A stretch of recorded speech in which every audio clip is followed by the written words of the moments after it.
आप सबको मेरा नमस्कार। दिल्ली में कोरोना के केस बढ़ रहे हैं, मैंने पहले भी बताया था, और लेकिन हमें चिंता करने की, घबराने की इसलिए ज़रूरत नहीं है क्योंकि दिल्ली के अंदर हमने आपके इलाज के लिए सफिशेंट इंतज़ाम किया हुआ है। अगर आपके घर में किसी को कोरोना होता है तो हमने इंतज़ाम किया हुआ है कि उसको अस्पताल में बेड मिलेगा। अगर उसे ऑक्सीजन की ज़रूरत है, हमने इंतज़ाम किया हुआ है कि उसको ऑक्सीजन मिलेगी। अगर उसे वेंटिलेटर की ज़रूरत है, हमने इंतज़ाम किया हुआ उसे वेंटिलेटर मिलेगा। हमने देखा कि देश में, अपने देश में कुछ शहरों में और दुनिया भर में कई ऐसे बड़े बड़े देश हैं जहां कोरोना बहुत ज़्यादा फैल गया। वहां सबसे बड़ी दिक्कत क्या हुई? कोरोना अगर एक बार ही आ जाए तो फैलता तो है, लेकिन दिक्कत ये हुई कि वहां पे अगर 8,000 पेशेंट थे, 20,000 मान लीजिए पेशेंट थे, तो बेड उनके पास 8,000 ही थे। बेड की कमी हो गई उनके पास हेल्थ इंफ्रास्ट्रक्चर की कमी होगी, उनके पास वेंटिलेटर की कमी होगी, उनके पास आईसीयू की कमी हो गई। इस सब की वजह से वहां पे दिक्कतें आने लगी, लोगों को इलाज नहीं मिल पाया और लोगों की मौत बहुत ज़्यादा हो गई। आज उस मामले में दिल्ली, जैसे मैं बार बार बोलता हूं कि हम कोरोना से 4 कदम आगे हैं, तो दिल्ली में हालांकि कोरोना के केस बढ़ रहे हैं, लेकिन हमने इतना इंतजाम किया हुआ है कि अगर आपके घर में कोई बीमार होता है तो उसके लिए बेड का, ऑक्सीजन का, आईसीयू का, सबका इंतजाम किया हुआ है।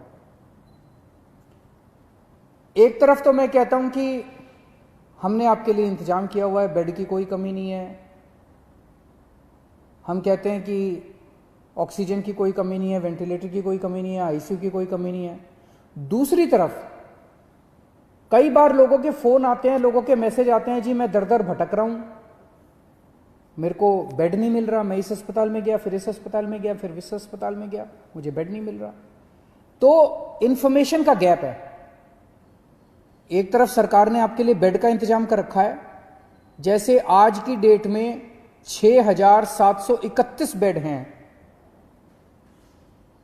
और दिल्ली के अस्पतालों में केवल 2,600 पेशेंट हैं, तो लगभग 4,100 बेड खाली पड़े हैं। 4,100 बेड आज खाली पड़े हैं। लेकिन जब लोग जा रहे हैं तो उन्हें पता नहीं चलता कि मैं किस अस्पताल में जाऊं, मेरे को किस अस्पताल में बेड मिलेगा, मेरे को किस अस्पताल में ऑक्सीजन मिलेगी, मेरे को किस अस्पताल में वेंटिलेटर मिलेगा। लोगों को आइडिया नहीं है। तो ये इंफॉर्मेशन गैप है। इस इंफॉर्मेशन गैप को पूरा करने के लिए हम लोग आज एक ऐप लॉन्च कर रहे हैं। ये ऐप जो है, आप लोग डाउनलोड कर लीजिए इस ऐप को, और ये ऐप आपको ये जानकारी देगा कि दिल्ली के किस अस्पताल में, अगर आपको प्राइवेट में जाना तो इसमें सारे प्राइवेट अस्पतालों की जानकारी भी है, सरकारी अस्पताल में जाना चाहते हैं सरकारी अस्पताल की जानकारी भी है। ये ऐप आपको बताएगा कि दिल्ली के किस अस्पताल में इस वक्त कितने बेड खाली हैं, कितने बेड भरे हुए हैं। और तो ये एक बार ऐप देख लेते हैं ये कैसे काम करता है। अभी आपके सामने ये दिखाएंगे। जैसे जब आप ऐप डाउनलोड करेंगे तो ये ऐप सामने दिखाया उसने कि टोटल बेड कितने थे। फिर उस पर जब आप क्लिक करते हैं तो ये एक अस्पताल की डिटेल आ रही है, एक अस्पताल के आगे कि कितने बेड खाली हैं, कितने टोटल बेड हैं, कितने बेड भरे हुए हैं। जैसे अभी 6,731 बेड टोटल हैं, उसमें से 2,819 भरे हुए हैं और 3,912 खाली हैं। उसके अंदर ये वेंटिलेटर का आ गया, ये सारे किस अस्पताल में कितने वेंटिलेटर, टोटल 302 वेंटिलेटर है दिल्ली में और 210 खाली हैं, 92 वेंटिलेटर्स अभी भरे हुए हैं। तो ये अगर ऐप डाउनलोड करते हैं तो आपको सारी जानकारी मिलती जाएगी। ये ऐप दिन में 2 बार इसको अपडेट करेंगे, सुबह 10 बजे और शाम को 6 बजे ये ऐप अपडेट किया जाएगा, तो आपको लेटेस्ट स्टेटस पता चलता रहेगा।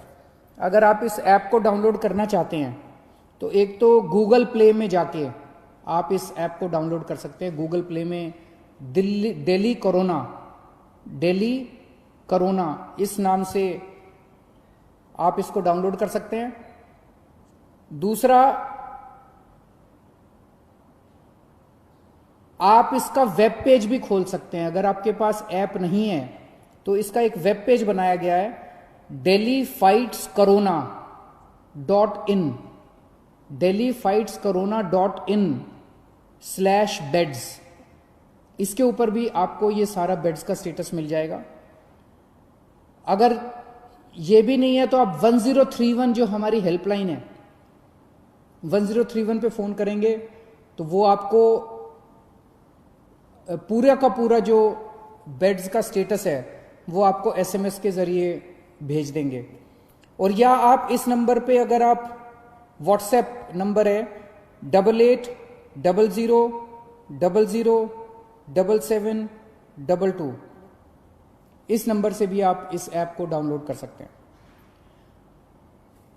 आपने ऐप से डाउनलोड कर लिया, आपने ऐप डाउनलोड कर लिया, आपको पता चला कि इस अस्पताल के अंदर इतने बेड खाली हैं।